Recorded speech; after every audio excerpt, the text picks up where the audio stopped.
If you ever have to fight in real life to protect your sister, mother, or anyone else, what will you do? Will the punches you see in YouTube videos really work? No. To protect them and win the fight, you need a martial art that works in the real world, which trains not just the body, but also the mind and timing.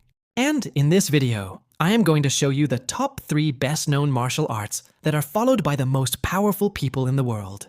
And yes, in the end, I will also cover one of the most popular Chinese martial arts that you all were repeatedly requesting, and which is also called the oldest and most underrated fighting styles in the world. If you skip this video, you will miss out on a skill that is very important for you. And because of this, you will not get any benefit from watching this video. That's why I hope you guys will stay till the end.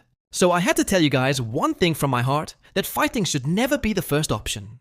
Perhaps I did not make this point clear in the previous video, and it is my fault. I apologize to you.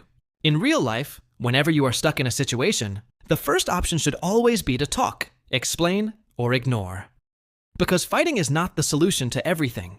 Defeating or knocking someone down is not your real strength, but protecting someone from getting hurt is your real strength. And this is also the identity of a real man. The real purpose of creating martial arts was not to win the fight, it was to avoid the fight. But if ever such a situation arises where the intention of the other person is dangerous and you have no other option except to protect others, then only you have to reveal your real power. With control and with responsibility. You have to protect yourself and others. Martial arts is not a weapon. Martial arts is a responsibility. And if you adopt this mindset, then you will not just become a fighter. You will become a real man. Because not only movies but real life also teaches us that the strongest is the kindest person. So if you have understood what I am saying, then let us start straight away. Chapter 1.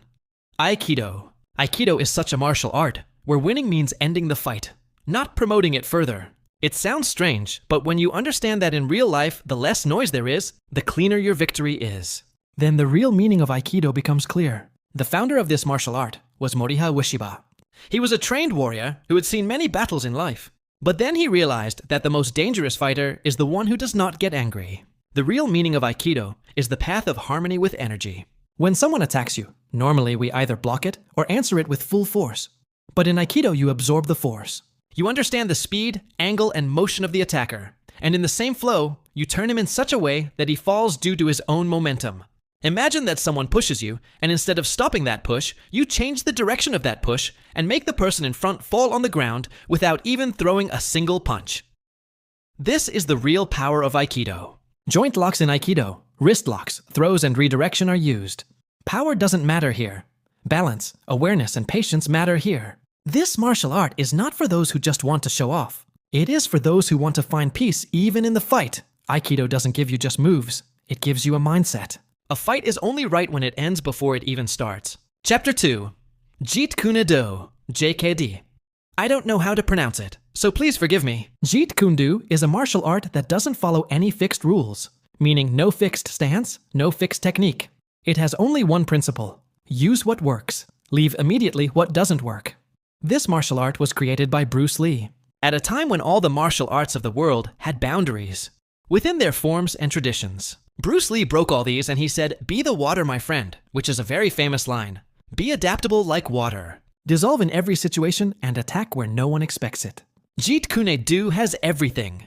Boxing punches, witches traps, fencing angles, and gapping takedowns. But one thing is missing, which is formality. That too is not a disadvantage for it. It does not move in a straight line from one place to another. It takes shape according to the reality of the fight. And that is why it is perfect for those who want freedom in fighting. Because see, in real life, when you stand in front of a danger, no one gives you time to take a stand or set a position. You just have to move, take a decision, and react instantly. Bruce Lee once said that knowing is not enough. We must apply, and willing is not enough. We must try. Its meaning is very deep, and this martial art also does the same. It teaches you to trust action more than thinking. There are no beds in it. There is no trophy culture either. The only thing is victory. Jeet Kune Do is for those who want to win in every fight in a different way, for whom fighting is not a script. It is a real-time battle in which the last person who survives is the one who thinks less and does more. So now we move on to the greatest martial art in the world. An Indian martial art, Chapter 3 Kalaripayattu. If I am pronouncing it wrong, then please forgive me. And its meanings is meaning of Kalaripayattu. Kalari, yes, battlefield or training ground. Payattu, either a fight, practice, or combat training. Full meaning: combat training on the battlefield or art of the battlefield. But before starting it, please just like this video once, and if you are new on the channel, then subscribe and tell in the comment which is your favorite martial art. Back to the topic. So, every martial art has an origin, and when it comes to the original father of martial arts, all the historians around the world take the same name, Kalaripayattu. This martial art is more than 3,000 years old, and it has protected not only warriors, but also the entire civilization. An ancient king of Kerala developed this art, where it was not just fighting, but a religion and a tradition. And let me tell you the most interesting thing. Even the biggest martial arts of the world like Kung Fu believe that they too were born from a warrior of Kalari.